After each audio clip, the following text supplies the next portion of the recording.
Bạn nữa. Cắt xê của anh nhiêu, cắt xê nhiêu biết sẵn à.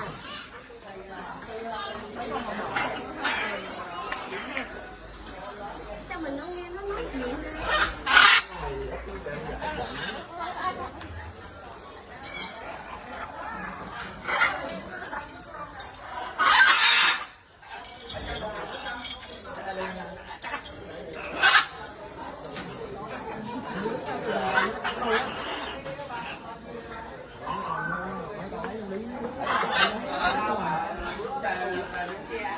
Rồi đi vô xét luôn chứ.